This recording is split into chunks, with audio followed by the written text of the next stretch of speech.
दोस्तों, स्वागत है आपका मेरे चैनल पे। इस वीडियो में हम बात करेंगे जो अभी फ़िलहाल में अंतरिम बजट आया है, जो कि हमारी वित्त मंत्री निर्मला सीतारमण जी ने अभी हाल ही फ़िलहाल में जो बजट पेश किया है 1 फरवरी 2024 को। इसके बारे में हम बात करेंगे। इससे बनने वाले जितने भी प्रश्न हैं जो कि संभावित हैं, जो कि आगामी परीक्षाओं में आ सकते हैं, उसके बारे में हम इस वीडियो में बात करेंगे। तो दोस्तों, इस वीडियो को शुरू करने से पहले मैं आप सभी से रिक्वेस्ट कर लेना चाहता हूं, जो लोग मेरा वीडियो देख रहे हैं वो इस चैनल को सब्सक्राइब कर दें और इस वीडियो को ज़्यादा से ज़्यादा शेयर करें। तो दोस्तों, शुरू करते हैं वीडियो। तो हम स्टार्ट करते हैं अपना वीडियो पहली स्लाइड से। तो इसमें बात कर लेते हैं। वित्त मंत्री निर्मला सीतारमण जी ने अपने कार्यकाल का बजट, जो छठा बजट इन्होंने पेश किया 1 फरवरी 2024 को।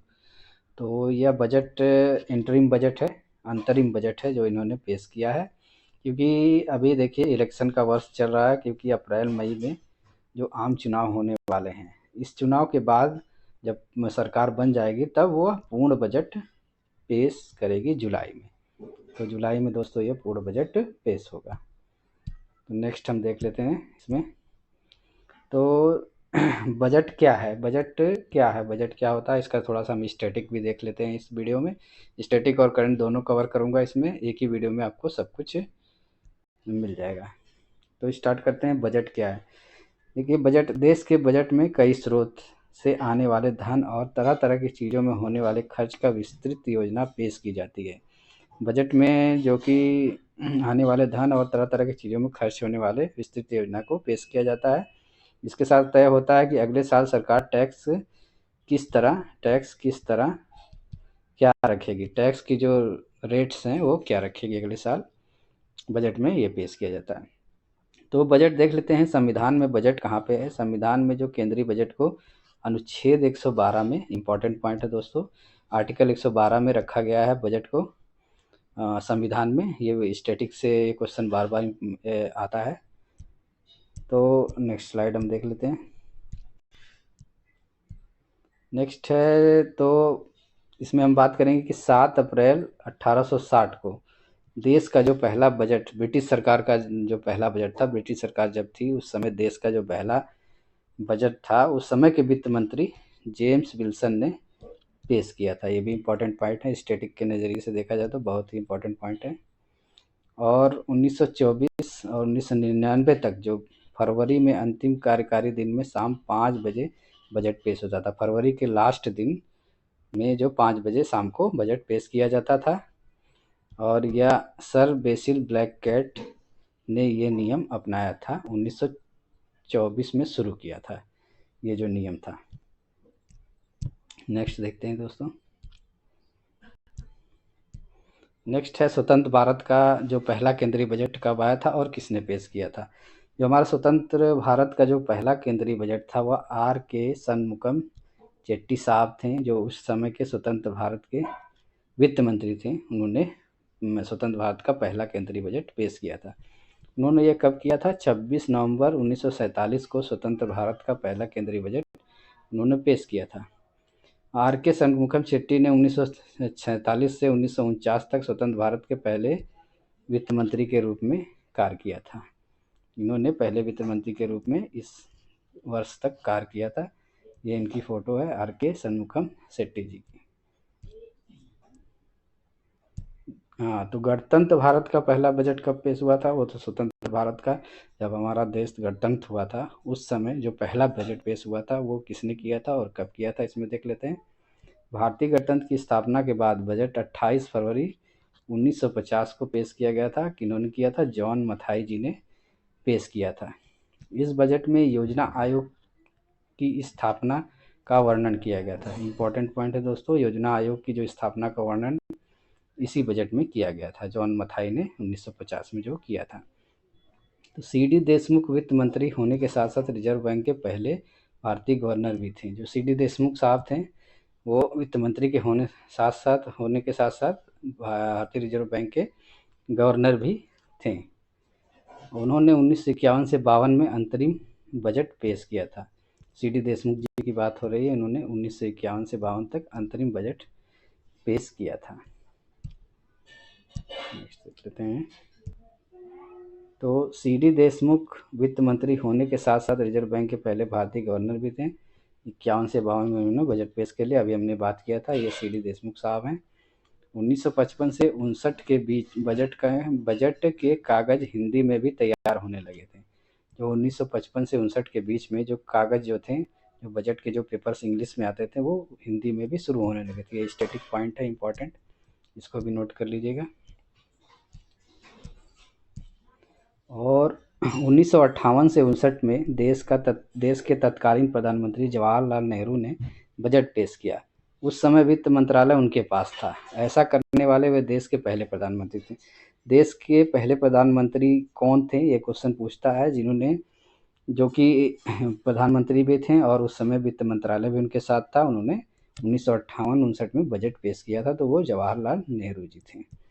और ऐसा करने वाली इंदिरा गांधी भी थी, जो कि जिन्होंने ऐसा किया था, जो प्रधानमंत्री भी थी और बजट भी पेश किया था, वित्त मंत्री का भी कार्यभार संभाला था। नेक्स्ट देख लेते हैं।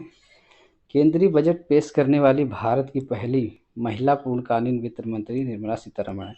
ये क्वेश्चन बार बार पूछा जाता है दोस्तों पेपर में कि भारत की पहली महिला पूर्णकालीन वित्त मंत्री कौन है, तो वो हमारी निर्मला सीतारमण है। पूर्णकालीन का मतलब जिनके पास सिर्फ वित्त मंत्री का ही पद हो और महिला है, ये क्वेश्चन है। नेक्स्ट देख लेते हैं। बजट में अब तक हुए जो बदलाव हैं, बजट में अब तक क्या क्या बदलाव हुए हैं, उन्हें हम देख लेते हैं इस स्लाइड में। तो 1956 में हिंदी में भी बजट छपने लगा था। 1956 में बजट जो था हिंदी में भी छपने लगा था। 2016 तक फरवरी के आखिरी दिन में बजट पेश होता था, लेकिन 2017 से 1 फरवरी को बजट पेश होने लगा। 2016 तक जो था यह फरवरी के आखिरी दिन में होता था महीने के, और 2017 में यह 1 फरवरी को पेश होने लगा। 2016 तक रेल बजट अलग से पेश किया जाता था। रेल बजट 2016 तक अलग से पेश किया जाता था, लेकिन 2017 में रेल बजट को आम बजट से मिला दिया गया। ये किस कमीशन के अंडर हुआ था? एकवर्थ कमीशन। ये भी क्वेश्चन बार बार पूछा जाता है, पीसीएस या यूपीएससी में भी पूछा जा चुका है। ये इस पॉइंट को नोट कर लीजिएगा। बजट में अब तक हुए बदलाव की कड़ी में आगे देखते हैं क्या क्या है। तो 2018 तक वित्त मंत्री बजट दस्तावेज को ब्रीफ केस में लेके आते थे। 2018 तक जो था यह ब्रीफ केस में लेके आते थे वित्त मंत्री, लेकिन 2019 से वित्त मंत्री निर्मला सीतारमण जो तत्कालीन वित्त मंत्री हैं, बजट के दस्तावेज को लेकर आई थी और इस फाइल पर राष्ट्रीय चिन्ह बना हुआ था। ये थोड़ा गलत हो गया, राष्ट्रीय चिन्ह ये हमारा बना हुआ था और उसे बही खाता कहा जाता था, उसे बही खाता कहा गया था उस समय। तो ये पॉइंट भी इम्पोर्टेंट है। 2020 में निर्मला सीतारमण ये निर्मला सीतारमण है, थोड़ा सा मिस्टेक है। सीतारमण ने एक टैबलेट से बजट भाषण पढ़ा था। 2020 में इन्होंने टैबलेट्स के द्वारा जो बजट भाषण पढ़ा था। नेक्स्ट देख लेते हैं। भारत के वित्त मंत्री जिन्होंने 6 या 6 से ज़्यादा बार बजट पेश किया था। भारत के वह वित्त मंत्री जिन्होंने 6 या 6 से ज़्यादा बार पेश किया था बजट, उनके बारे में देख लेते हैं। तो सबसे हाईएस्ट जिन्होंने हाईएस्ट बार पेश किया वो हैं 10 बार मोरारजी देसाई जी। ये हैं मोरारजी देसाई, इन्होंने सबसे अधिक 10 बार पेश किया था। उसके बाद पी चिदम्बरम जी थे, 9 बार पेश किया। प्रणब मुखर्जी जी ने 8 बार, यशवंत सिन्हा जी ने 8 बार और मनमोहन सिंह जी ने 6 बार। अब 6 बार पेश करने वाली महिला वित्त मंत्री बन गई हैं हमारी निर्मला सीतारमण। नेक्स्ट देख लेते हैं। बजट के कुछ प्रमुख तथ्य हम देख लेते हैं यहाँ पे। तो सरकार ने आम आदमी को इस बार 2024 का जो अंतरिम बजट आया है उसके कुछ प्रमुख तथ्य हम देख लेते हैं क्या क्या इसमें आया है। सरकार ने आम आदमी को इस बार इनकम टैक्स में कोई राहत नहीं दी है। इनकम टैक्स सेम है हमारा, उसमें कोई राहत नहीं मिली आम आदमी को। टैक्स स्लैब में कोई बदलाव नहीं किया गया है, सेम टैक्स स्लैब के साथ आया है इस बार। और डायरेक्ट बेनिफिट ट्रांसफ़र जो है डीबीटी से 2.7 लाख करोड़ की बचत हुई है। इतने की बचत हुई है डीबीटी से, डायरेक्ट बेनिफिट ट्रांसफ़र से, मतलब जो पैसा जिसका है उसी के खाते में जाए। इससे सरकार ने 2.7 लाख करोड़ रुपए की बचत की है। पीएम स्वनिधि के तहत 78 लाख रेहड़ी पटरी वालों को ऋण की सहायता मिली है। 25 करोड़ लोगों को बहुआयामी गरीबी से बाहर लाया गया है। 25 करोड़ लोगों को जो गरीबी से बहुआयामी गरीबी से बाहर लाया गया है। नेक्स्ट देख लेते हैं। ये चार्ट है दोस्तों, जो गरीब कल्याण देश का कल्याण, जो गरीबी से किस प्रतिशत में जो कमी आई है उसका चार्ट है। 2005-06 में यह 55.3% था, जो कि घट के आया है 11.3% 2022-23 में। तो ये आंकड़ा देख लीजिएगा, एक बार नोट कर लीजिएगा। नेक्स्ट देखते हैं।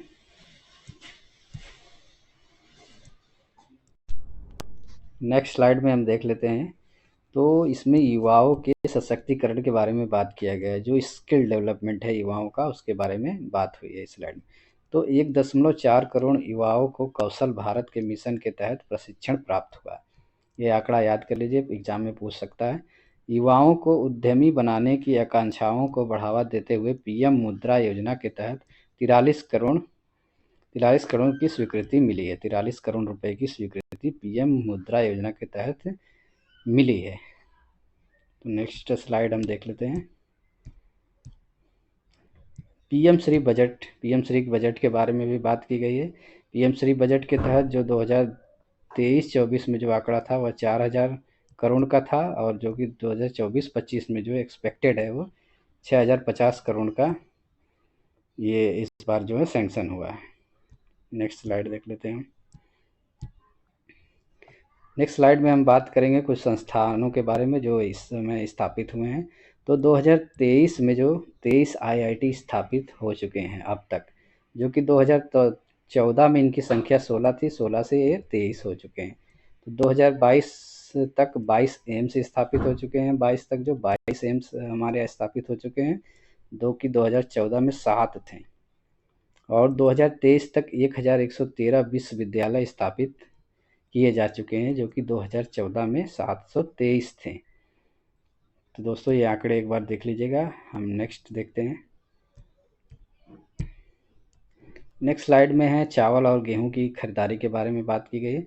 तो चावल की खरीदारी में बढ़ोतरी दर्ज की गई है, जो कि 2023-24 के लिए 38 लाख मीट्रिक टन जो चावल की खरीदारी में बढ़ोतरी हुई है। और गेहूं की खरीदारी में जो बढ़ोतरी हुई दर्ज की गई 2023-24 के लिए 262 लाख मीट्रिक टन बढ़ोतरी हासिल की है। तो इसमें इस पे क्वेश्चन एक पूछ लेता है ज़रूर, फैक्चुअल क्वेश्चन आ जाते हैं जो स्टेटमेंट वाइज क्वेश्चन होते हैं, तो ये इम्पॉर्टेंट है, इसको एक बार देख लेना आप लोग। नेक्स्ट देखते हैं। नेक्स्ट स्लाइड में बात की गई है श्रम बल, ये बल है, श्रम बल में महिलाओं की भागीदारी का बढ़ना। श्रम बल में जो निर्मला सीतारमण जी ने इस बार बताया है कि श्रम बल में महिलाओं की भागीदारी बढ़ी है, जो कि फाइनेंशियल ईयर 2017-18 में 23.3% थी, तो वह बढ़ के 37% हो गई फाइनेंशियल ईयर 2022-23 में। महिलाओं का जो योगदान है श्रम बल में, तो ये भी इम्पॉर्टेंट फैक्ट है, एक बार देख लीजिएगा। नेक्स्ट हम देखते हैं राष्ट्रीय राजमार्ग में रूट की बढ़ोतरी जो हुई है। राष्ट्रीय राजमार्ग जो नेशनल हाईवेज हैं हमारे, कितने बढ़े हैं। फाइनेंशियल ईयर 2015 में यह थे 97,991 किलोमीटर तक था जो हमारा कवरेज था एरिया, और इसमें जो है फाइनेंशियल ईयर 2022 में जो लेंथ है ये बढ़ के हो गई है आपकी 1,44,634 किलोमीटर का नेशनल हाईवे जो है एरिया जो कवरेज हो गई है। नेक्स्ट देख लेते हैं। जो विद्युतीकृत रूट में बढ़ोतरी हुई है, जो इलेक्ट्रीफाइड रूट हैं उसमें जो बढ़ोतरी हुई है 2018 में यह 22,224 किलोमीटर था। फाइनेंशियल ईयर 2022 में यह 50,394 किलोमीटर हो गया है। तो नेक्स्ट स्लाइड देख लेते हैं। एयरपोर्ट्स की संख्या में भी वृद्धि हुई है, जो फाइनेंशियल ईयर 2022 में 149 एयरपोर्ट हो गए हैं, इंटरनेशनल, नेशनल, डोमेस्टिक सब मिला के, और फाइनेंशियल ईयर 2015 में यह 74 थे। तो नेक्स्ट स्लाइड हम देख लेते हैं। आवासीय योजना के बारे में इस स्लाइड में हम बात करेंगे। तो आवासीय योजना के बारे में बात करें तो पीएम आवास योजना ग्रामीण के तहत, ग्रामीण, अर्बन नहीं, ग्रामीण, 3 करोड़ आवास के लक्ष्य को प्राप्त करने के निकट है। 3 करोड़ के लक्ष्य को प्राप्त करने के निकट है हमारी जो योजना है, जो आवास है और अगले 5 वर्षों में, और नेक्स्ट जो फोरकास्ट दिया अगले 5 वर्षों में, अतिरिक्त 2 करोड़ आवास का लक्ष्य रखा गया है। अगले 5 वर्षों में 2 करोड़ का आवास का जो अतिरिक्त लक्ष्य है वो रखा गया है। नेक्स्ट लाइन देखते हैं, अपना घर खरीदने बनाने के लिए मध्यम वर्ग को प्रोत्साहित करने के लिए मध्यम वर्ग आवास योजना भी आरंभ की जाएगी। तो ये योजना के बारे में जिक्र है इसमें, तो एक बार देख लीजिएगा आप लोग। नेक्स्ट देखते हैं, बेरोजगारी दर में इन्होंने क्या बताया बेरोजगारी दर को लेके।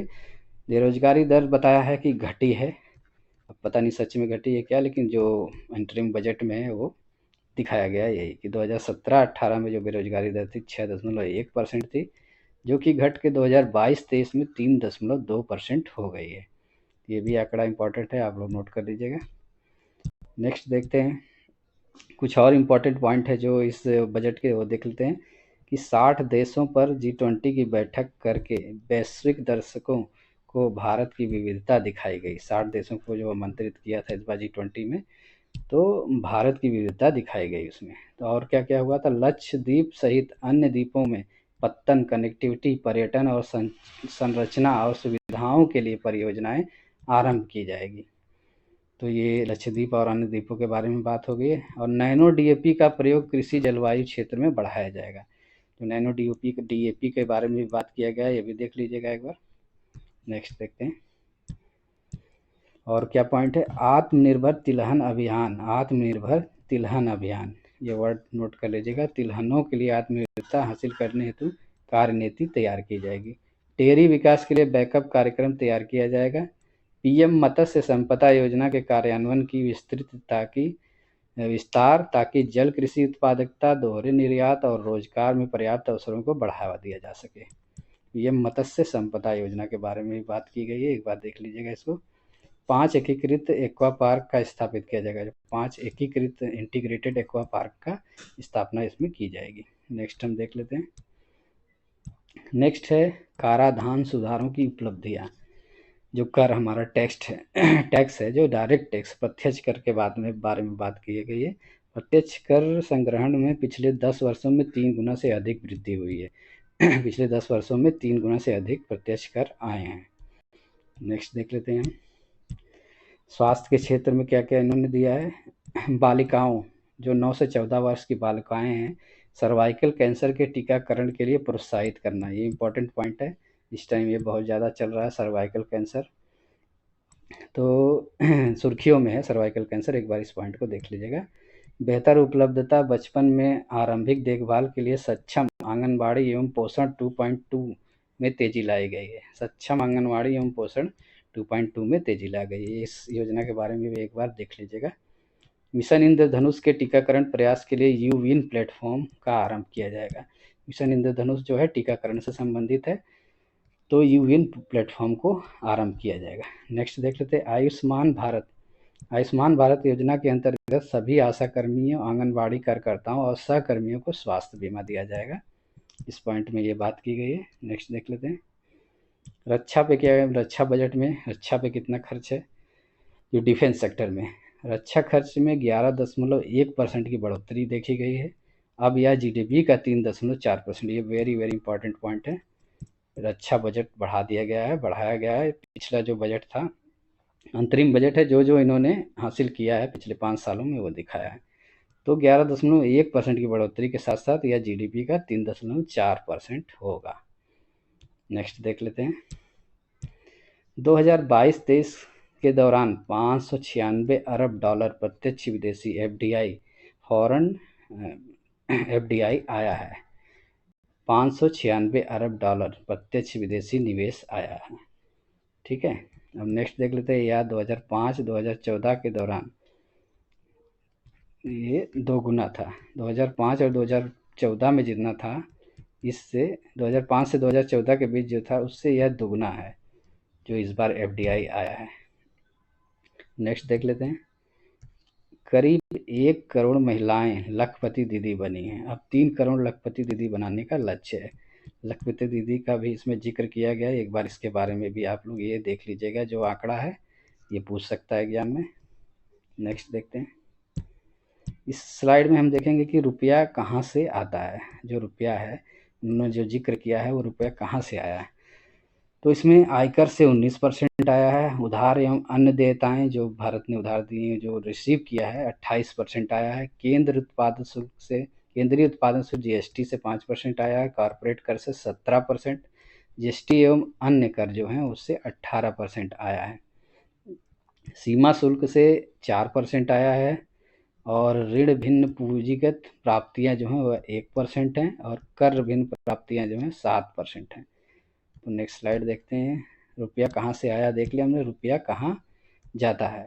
तो इस बजट में दिखाया कि रुपया कहाँ कहाँ गया। तो ब्याज भुगतान में जो हमने 20% खर्च किया है, करों और शुल्कों में जो राज्य का भाग है उनको दे रहा है 20%, केंद्रीय क्षेत्रों की योजनाएं में 16% का खर्च हुआ है, अन्न व्यय 9%, वित्त आयोग एवं अन्य विवरण 8% खर्चा हुआ, रक्षा में 8%, केंद्र द्वारा प्रायोजित योजनाओं में 8% जीडीपी का, सब्सिडी में 6% और पेंशन में 4% का खर्च किया है। नेक्स्ट देख लेते हैं। नेक्स्ट स्लाइड में हम बात करेंगे मंत्रालयों को, जितने भी मंत्रालय हैं उनको कितना आवंटन मिला है, इस बारे में बात किया गया इस अंतरिम बजट में। तो रक्षा मंत्रालय को 6.2 लाख करोड़ रुपए मिले हैं सबसे ज़्यादा।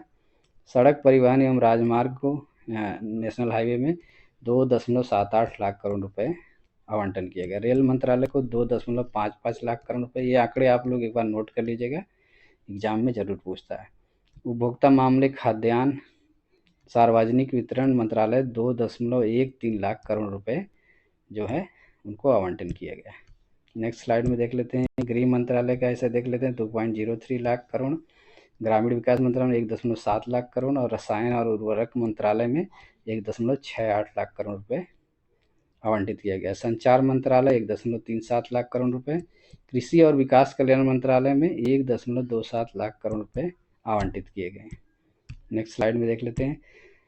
ये हमारी आखिरी स्लाइड है, इसमें हम देख लेते हैं कि अंतरिम बजट जो था इसका थीम क्या था। वेरी वेरी इंपॉर्टेंट क्वेश्चन है, ये जरूर आएगा एग्जाम में, एक बार आप नोट जरूर कर लीजिएगा। इसका थीम था विकसित भारत @2047। 2047 में हमारा अमृतकाल रहेगा। तो इसमें जो दिया गया है उसका थीम है विकसित भारत @2047, सबका साथ, सबका विकास, सबका विश्वास और सबका प्रयास। ये 4 शब्द बोले हैं निर्मला सीतारमण जी ने। ये जरूर पूछ सकता है एग्जाम में कि थीम क्या थी और लोगो क्या था इसका। तो दोस्तों हमारा वीडियो यहीं ख़त्म होती है, ये हमारी लास्ट स्लाइड थी। आशा करता हूँ मैंने जितने भी पॉइंट थे वो कवर कर लिए हैं। जो अंतरिम बजट में इस बार जो भी हाईलाइटेड पॉइंट थे सारा कवर हो चुका है। इससे बाहर उम्मीद करते हैं कि एग्ज़ाम में शायद ही पूछे, तो आप इसको तैयार करके जाइए। आपका स्टैटिक और जो करंट बजट है दोनों तैयार हो जाएगा। तो दोस्तों वीडियो आपको अच्छा लगा हो तो वीडियो को लाइक करें और शेयर ज़रूर करें, और चैनल को सब्सक्राइब ज़रूर कर दें। धन्यवाद।